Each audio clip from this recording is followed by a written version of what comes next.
Hello and welcome everybody to 2002. Now, have you ever bought something that you knew wasn't going to age well? For me, it happens all the time. I buy things and I know when I look at it, I'm like, oh, this is not going to age well. One that I have right here, this book. This is how I identify a lot of golf clubs, okay? The Golf Club Identification and Price Guide 4, okay? From 1950 to 1998. Now, for starters, it's been split. For those people my age, you might remember an old movie called Bedknobs and Broomsticks, where they had this old magic book and it had been torn in half. That's what I feel like with this, okay? When you buy a paperback book like this, you know that little paperback spine is just gonna have a hard life. The same thing happened with baseball glove. So I bought two baseball gloves.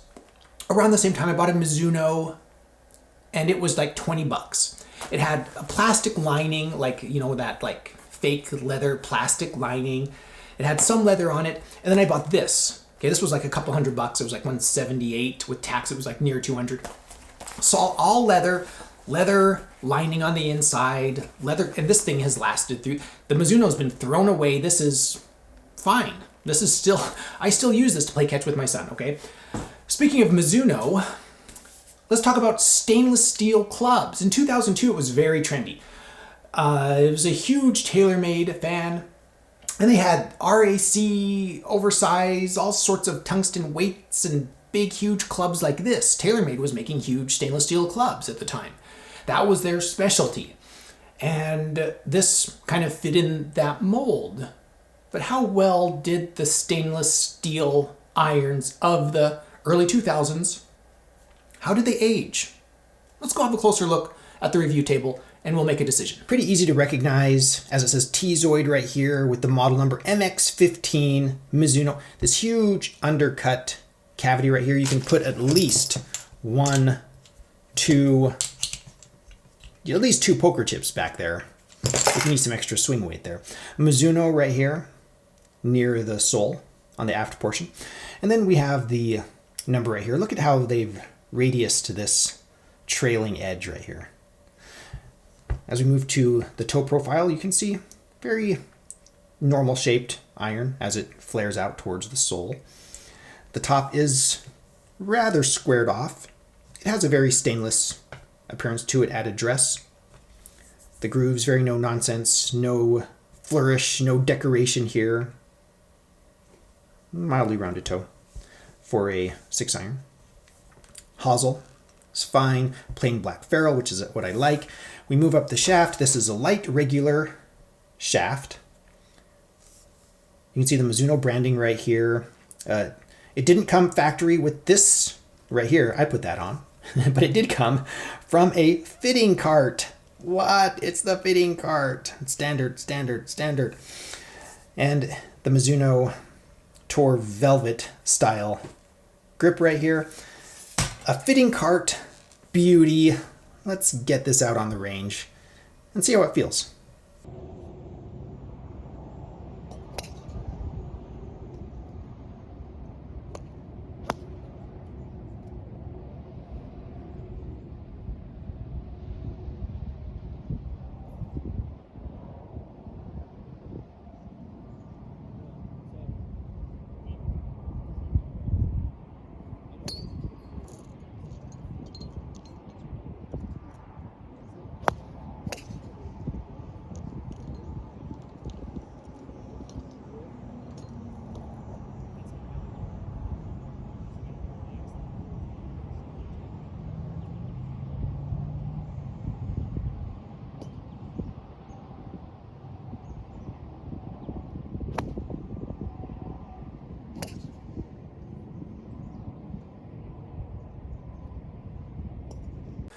We have a few things to talk about here when we're talking about stainless steel clubs. First, the range footage. I only hit 3 shots with this. I know I can do better, but I'm not going to go out on the range and just hit 3 perfect shots just for this video. That was just the sample I have. Take it for what it's worth. It's only 3 shots. Now, Mizuno was more interesting to me than other undercut cavities at the time. Oh, maybe with an exception. Like the TaylorMades I really liked at the time. But my favorite was the Callaway X16. But Mizuno, I think, has aged better than a lot of those. as far as looks go. To me, it looks different. It kind of has this like angular look to it, which I like. Now, that said, that's just an opinion thing about looks. Okay, my favorite of the time would probably still be like the Callaway X16. Did those come out in 2004? I don't remember exactly. Kind of that era though. So these are absolutely lovely. Now, looks aside, they're not chrome, they're not a forged steel, which means they're going to be a little clacky. That's right, that's just how it is. And there's no dampening back here. Like a lot of companies, like Ping, for example, was putting a lot of dampening back here. So what is that? Where does that leave us? It leaves us with kind of a louder iron that looks, I think, good. That's very playable. So where does this fit in? To me, this is a no-brainer. You could play this club easily.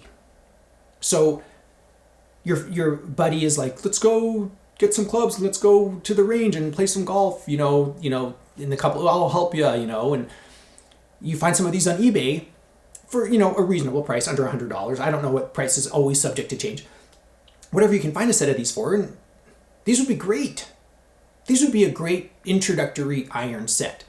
For collectors like me, these aren't at the top of my list of, super collectible, but they're at the top of my list for irons to keep your eye on because they're very playable.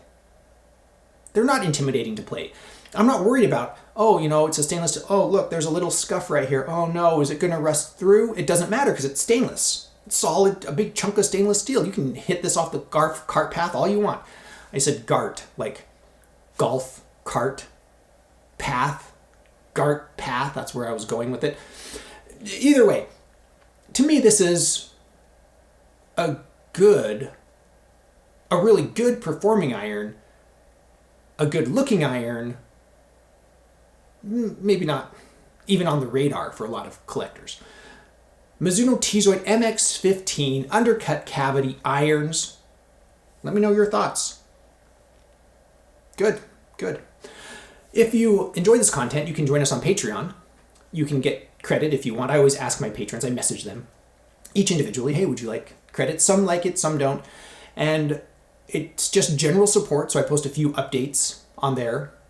You can also support this channel by visiting my Amazon shop. I'll put a link in the description below. There are some golf accessories on that shop, and I am an Amazon associate. I make proceeds from qualifying purchases. Thank you so much for watching. I am the Vintage Golfer.